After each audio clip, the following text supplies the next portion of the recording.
मुलाच्या जहांगीर नावावरून ट्रोलर्सच्या निशाण्यावर आलेल्या अभिनेता चिन्मय मांडलेकरनं मोठा निर्णय जाहीर केलाय। आजवर 6 चित्रपटात छत्रपती शिवाजी महाराजांची भूमिका साकारणारा चिन्मय यापुढे या भूमिकेत दिसणार नाहीये। चिन्मयच्या या घोषणेनं साऱ्यांनाच धक्का बसलाय। पाहूयात। मला छत्रपती शिवरायांच्या भूमिकेने आतापर्यंत खूप काही दिलं, तर मी अत्यंत नम्रतापूर्वक हे सांगू इच्छितो की इथून पुढे मी भूमिका करणार नाही।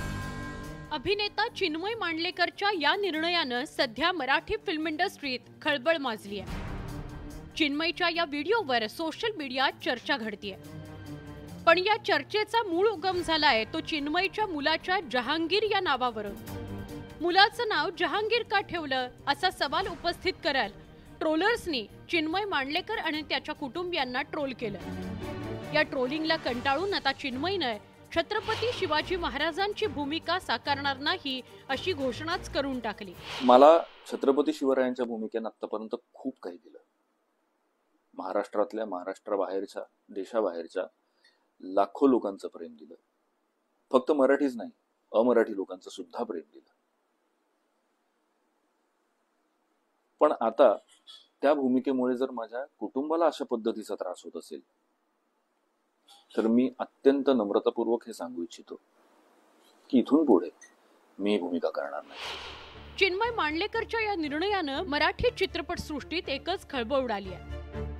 बहुतांश मराठी कलाकारांनी चिन्मय कुटुंबियांच्या ट्रोलिंगचा निषेध केला। त्याचवेळी मनसेनं हा प्रकार अयोग्य असल्याचं म्हणत चिन्मयला समर्थन दिलंय। कलाकारांच्या मागे कायम मनसे उभे राहिलेले आहे। चिन्मय मांडलेकर सध्या प्रचंड प्रमाणात हा अत्यंत दुर्दैवी प्रकार आहे। ज्या पद्धतीने त्यांना ट्रोल केलं जातं, कोणी कोणाचं काय नाव ठेवा, प्रत्येकाचा वैयक्तिक प्रश्न आहे। मला वाटतं ह्याच्यात जनतेने पडू नये, चुकीची गोष्ट आहे। खरं तर चिन्मयच्या मुलाचं जहांगीर हे नाव आज ठेवलेलं नाही।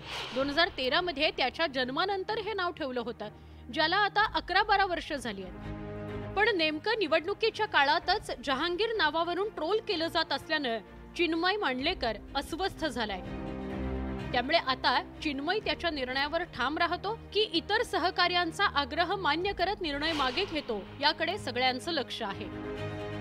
Bureau report, news 18 Lokmat. हे सगळे महत्त्वाचे